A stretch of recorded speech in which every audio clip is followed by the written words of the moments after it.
That's me fighting off the germs, you know, because you can't see them. Hello, my name's Emma McPherson. If you're new here, welcome to my channel. This is going to be a video about things that I do, and maybe you could do too, to keep your family safe from those pesky bugs, colds, and just general ailments that tend to ravage every household with small children a couple times a year. Some of these you will have heard before, but hopefully some of these will be new to you, and I hope you find them as helpful as I do.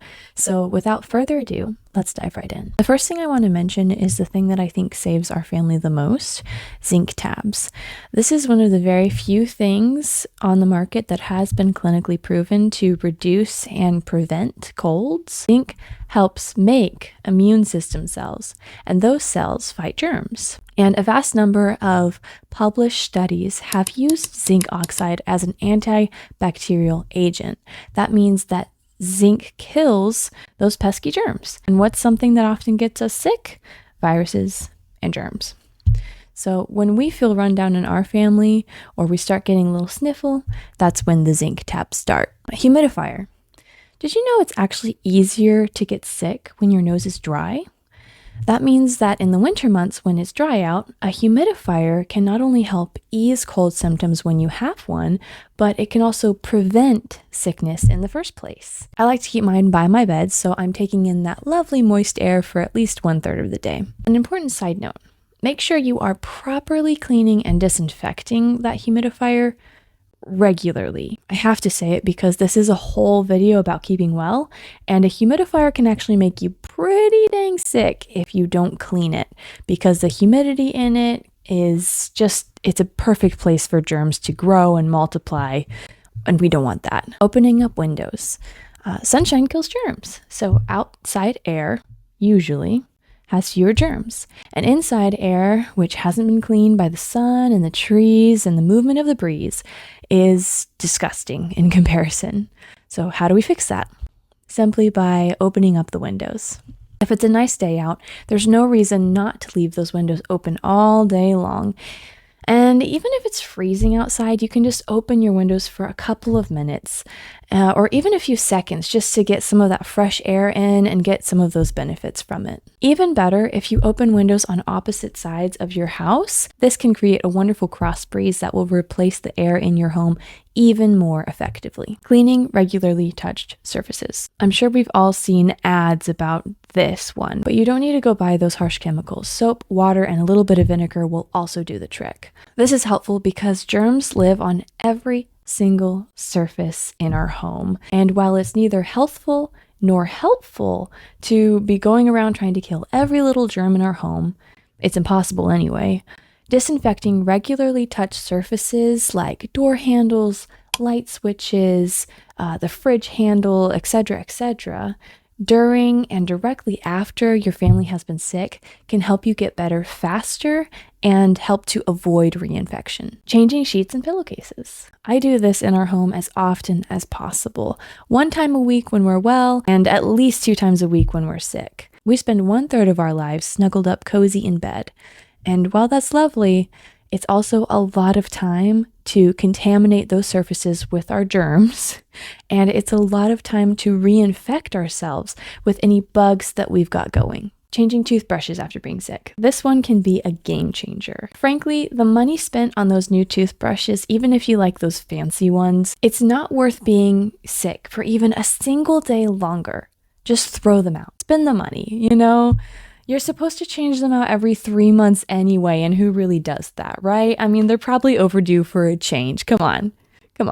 Have you changed it within the last 3 months? I don't think so. I don't do it either, you know? I'm calling us all out right now. And then on top of changing toothbrushes, which is essential, we need to make sure that we are disinfecting our toothbrushes once in a while, especially if we are starting to get like a little tickle in our throat or if we have been sick, okay? Hydrogen peroxide goes a long way. I like to soak our toothbrush heads and even the bases, because I mean, let's be real here, those get really gross sometimes. I like to soak those in hydrogen peroxide for 5 or 10 minutes just to make sure that we're killing anything that could be growing on them and I really do think that that helps keep my family well a lot of the time. That's something that I do every week when I clean our bathrooms, but I try to do it even more when we're feeling under the weather. So maybe every time you clean your bathroom, why not just soak your toothbrushes in some hydrogen? You know, it might kill some germs, might keep you well. Won't hurt to try.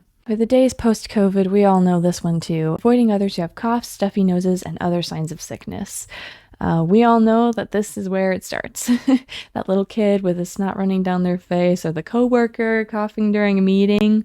If there's a way that you can leave that general area when you're in the room with someone who's symptomatic, it may very well save yourself and your entire family from that dreadful flu. Lots and lots of hand sanitizer. We have a toddler.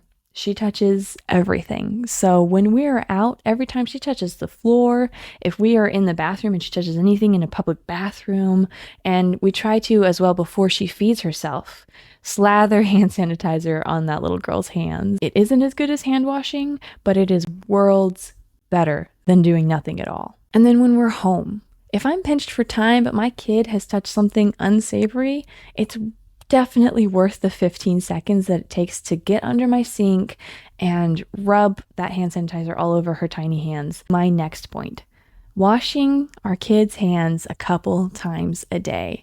And I'm not talking about older kids, they're washing their own hands. I'm talking about the littles. I'm talking about the babies and the toddlers here. This is something I think that is completely underappreciated. As adults, we wash our hands constantly throughout the day. I mean, anytime we touch something gross, when we're cleaning dishes, when we're cleaning countertops before we make food, after we use the bathroom, when we blow our noses, etc., etc., etc., the list goes on. We are constantly washing our hands throughout the day. However, if your baby is still wearing diapers, they don't really get that. We might be wiping their hands constantly throughout the day, which is certainly better than nothing, but it's not nearly as good as actually taking the baby to the sink and thoroughly washing their hands. It's super common. We all hear complaints all the time. Kids are always sick. They're always sick.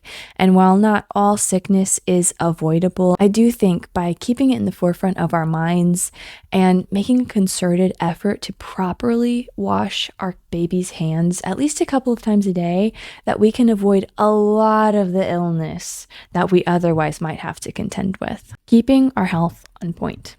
This one is pretty basic, but also all too often overlooked. Your immunity, my immunity, everyone's immunity is strongly linked to how healthy you are. Personally, I've never been that healthy by nature, so I know that I need to put in that extra work to eat well, to exercise often, so that I can avoid losing the health that I do have. Good nutrition. Good nutrition is essential for good immunity. Some key nutrients that you might want to focus on making sure you have enough of in your diet so you can keep any bugs at bay are 1. Iron. Iron is critical for immune cell function. Good sources of iron are red meat, beans, nuts, and fortified breakfast cereals, etc., etc. Vitamin A. Vitamin A helps protect against infections by keeping your skin, tissues in your mouth, stomach, and intestines, as well as your respiratory system healthy. Good sources of vitamin A include orange and red fruits and vegetables like carrots, apricots, and bell peppers. Vitamin C. Vitamin C actually stimulates the formation of antibodies and the production, function, and movement of your white blood cells. So some good sources of vitamin C are citrus fruits like oranges, grapefruit, as well as strawberries, and even, believe it or not, tomatoes. Vitamin D, the sunshine vitamin. Vitamin D helps regulate antimicrobial proteins that can directly kill pathogens. So sources for this one are fatty fish like salmon, as well as egg yolks and fortified dairy, and just getting some sunshine during the day can also help you get enough vitamin D. Vitamin E. Vitamin E actually works as an antioxidant, so it helps to protect the integrity of cell membranes and avoid damage caused by free radicals. Sources for vitamin E are seeds, nuts, vegetables, oils, and peanut butter, among other things. And I know we mentioned this one sort of towards the beginning, but I gotta mention it again because it is a key nutrient to staying well. Zinc. Zinc is essential for wound healing and it supports your immune. Why am I saying immune? Immune. Zinc is essential for wound healing and it supports your immune response. Good sources for zinc are meats, whole grains, milk, seeds, and nuts. If you think or you know that you are not getting one or all of these nutrients in your day-to-day diet, a supplement might really help you stay healthy.